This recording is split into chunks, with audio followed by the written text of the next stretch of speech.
Chers frères et sœurs, quand vous allez quelque part, à moins que vous n'ayez un GPS, mais sinon vous êtes bien content de pouvoir suivre des poteaux indicateurs. Et alors pour nous conduire jusqu'à la crèche, l'Église met sous nos yeux quelques poteaux indicateurs, si vous me permettez l'expression, et le poteau indicateur du jour, c'est Jean-Baptiste. Et alors il indique qu'on est sur le point d'arriver, il n'y a plus beaucoup de chemin. Dans l'évangile du jour, donc, Saint Jean nous présente Jean-Baptiste essentiellement comme un témoin. Il a beaucoup à nous apprendre dans la manière dont il a vécu cette mission, ce rôle de témoin. Alors, je vous propose de réfléchir justement sur ce rôle de témoin qu'a eu Jean et auquel nous sommes nous aussi appelés. Alors, pour faire simple, je vais prendre 3 éléments. Avant le témoignage, pendant, après. Ça, vous y repérez, ça va? Bon. Alors, avant le témoignage, ce qui est intéressant, Saint Jean commence par nous dire qu'il y eut un homme envoyé par Dieu. Alors, d'un côté, on a Jean-Baptiste qui est envoyé par Dieu dans le passage d'évangile, et de l'autre côté, on voit des Juifs qui envoyèrent de Jérusalem des prêtres et des Lévites. Donc, il y en a qui sont envoyés par Dieu, puis il y en a qui sont envoyés de Jérusalem, qui ne sont pas envoyés manifestement par Dieu directement. En tout cas, Jean a fait une certaine expérience spirituelle et on ne peut témoigner que dans la mesure où on a fait une certaine expérience spirituelle. Et ça implique aussi une certaine humilité. D'abord parce que toujours tout témoignage est partiel. C'est pour ça que Jean-Paul II, quand il avait introduit sur la catéchèse, disait que c'était très très bien, des témoignages c'est très bien, mais c'est pas suffisant parce que le témoignage c'est toujours une vue un peu particulière, une expérience particulière du mystère de Dieu, mais le mystère de Dieu nous dépassera toujours, donc un témoignage est toujours réducteur. Et celui de Jean-Baptiste, d'un certain côté aussi réducteur. Mais pas seulement pour ça, aussi parce que, et ça implique une certaine humilité pour celui qui témoigne, parce qu'il ne voit pas jusqu'au bout. On voit que Jean-Baptiste a une certaine idée de celui qui l'annonce, de Jésus, mais en même temps, on ne peut pas dire que Jean-Baptiste voit les choses parfaitement clairement. À certains moments, on verra, il est emprisonné, etc. Il accepte de souffrir pour témoigner de Jésus. Mais es-tu vraiment celui qui doit venir ou devons nous en attendre un autre? Parce qu'il est un peu déconcerté. Ça ne correspond pas exactement à l'idée qu'il avait pu s'en faire. Et le témoin, alors vous me permettez cette image si vous voulez, et Jésus nous dit que Jean-Baptiste est un phare, une lumière, une lampe qui brûle. Alors c'est comme un phare, vous êtes dans votre voiture, quand vous allumez vos phares, vous ne voyez pas le point d'arrivée. Bon, vous voyez, je ne sais pas, 200-300 mètres devant, mais, ou un peu plus, ça dépend de la puissance des phares. Mais vous avancez et puis petit à petit, la route, vous voyez clair. En particulier quand il y a du brouillard, ce qui arrive rarement, bien sûr, en Picardie. Mais bon, on avance et puis au fur et à mesure, la route, c'est clair. Mais le témoin, c'est ça. Il ne peut pas dire qu'il voit le mystère de Dieu jusqu'au bout. Non, parce que, bon, d'abord, il est limité. Mais voilà, parce que le mystère de Dieu nous dépassera toujours. Donc, c'est aussi cette pauvreté du témoin.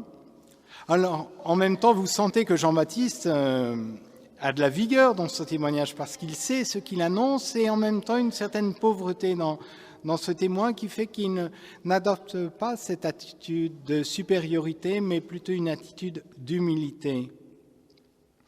On voit que c'est un peu différent de la démarche intérieure des Juifs. Eux, ils ne se dérangent pas, ils restent à Jérusalem, un peu comme on verra à Hérode qui ne se dérange pas il envoie...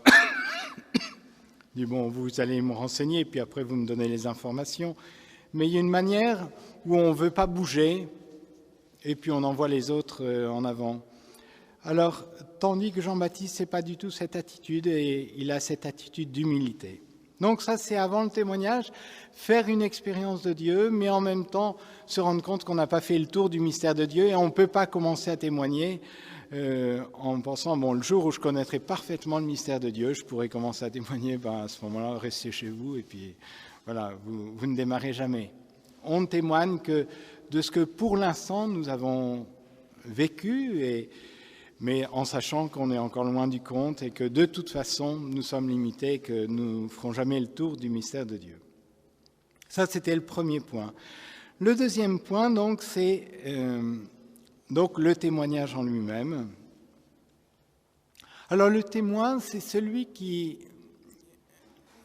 indique, c'est pas forcément comme, bon, il y a un accident sur la route, vous êtes témoin, c'est un peu différent, dans le sens où le témoin, Jean, indique quelque chose qui est bien présent mais que les autres ne voient pas. C'est aussi la mission du prophète. Le prophète, c'est pas d'abord annoncer l'avenir, etc. Le prophète, c'est d'abord rendre attentif à quelque chose qui est déjà là, mais que tout le monde passe à côté et sans s'en rendre compte. C'est d'abord ça. Et la mission justement de Jean-Baptiste, Jésus est déjà là, mais personne n'en a pris conscience qu'il était là. Et être témoin, c'est d'abord permettre aux autres de réaliser que Dieu est présent, en particulier l'Emmanuel, Dieu avec nous. Alors, donc, au moment du témoignage, on voit que la manière de témoigner aussi, c'est pas quelque chose d'intransigeant, quelque chose qui est violent. Je vous lis un extrait de la première encyclique de notre pape François, Lumen Fidei. La foi n'est pas intransigeante, mais elle grandit dans une cohabitation qui respecte l'autre. Le croyant n'est pas arrogant. Au contraire, la vérité le rend humble, sachant que ce n'est pas lui qui la possède, mais c'est elle qui l'embrasse et le possède. Loin de le raidir, la sécurité de la foi le met en route et rend possible le témoignage et le dialogue avec tous. Et un peu plus loin, donc, le pape François nous dit « Pour transmettre un contenu purement doctrinal ou une idée, un livre suffirait sans doute, ou bien la répétition d'un message oral. Mais ce qui est communiqué dans l'Église, ce qui se transmet dans la tradition vivante, c'est la nouvelle lumière qui naît de la rencontre avec le Dieu vivant. Une lumière qui touche la personne au plus profond du cœur, impliquant son esprit, sa volonté, son affectivité, et l'ouvrant à des relations vivantes de communion avec Dieu et avec les autres. » Donc voilà, le témoignage, c'est pas d'abord faire passer une idée, c'est être témoin d'une rencontre avec Dieu. C'est le témoignage de la foi, mais vous sentez que la foi, ce beau document du Concile Vatican II, Dei Verbum, qui nous montre tout ce cheminement de la foi qui n'est pas d'abord quelque chose d'intellectuel, mais d'abord on s'en remet tout entier entre les mains de Dieu, ensuite justement, on a une écoute docile de ce que Dieu peut nous dire et après, justement, parce qu'on a confiance en Dieu, on écoute aussi ce qu'il nous dit. Voilà, alors donc, Jean-Baptiste est aussi ce témoin d'une rencontre. Là, il y a ces belles expressions de l'Épître aux Hébreux. Alors, dans l'Épître aux Hébreux, c'est à propos de Moïse, mais comme s'il voyait l'invisible. Voilà, il montre une présence que les autres à côté de laquelle les autres sont passés sans la voir. Il dirige vers quelqu'un, il met en présence. Voilà, alors on arrive au troisième point. Alors on ne le voit pas dans l'évangile du jour, mais on pourrait dire que c'est cette abnégation de Jean-Baptiste très, très impressionnante. Jean-Baptiste ne conduit pas les gens à lui, mais conduit les gens à Jésus. Il sait se retirer, il a cette humilité et cette abnégation pour se retirer. Le témoin, toujours n'est pas, si on témoigne, normalement, c'est pas pour que les gens nous regardent, c'est comme l'index. C'est un peu stupide de regarder l'index. L'index, il est fait pour indiquer voilà ce qu'on doit regarder. Mais le témoin, c'est ça. Le témoin ne doit pas regarder, attirer les yeux sur lui-même, mais conduire les autres à se mettre à la suite de Jésus, comme on le voit dans l'évangile de Jean. Et alors,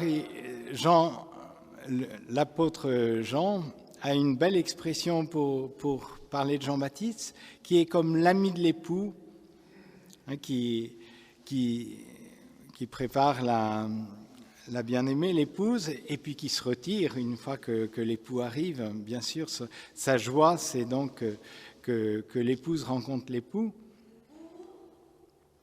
Et alors, donc, Jean-Baptiste qui ne cherche pas à s'attacher les âmes, mais qui cherche à conduire les âmes à Jésus.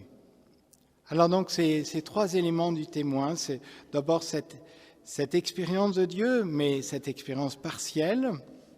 Alors maintenant, donc, ça s'adresse à nous aussi, puisque Jésus désire de faire de nous des témoins. Donc, l'expérience, on pourrait souhaiter que notre expérience de Dieu soit plus grande, plus forte, mais déjà, ce qui nous fait vivre dans notre relation avec Dieu, c'est déjà de cela dont nous pouvons témoigner.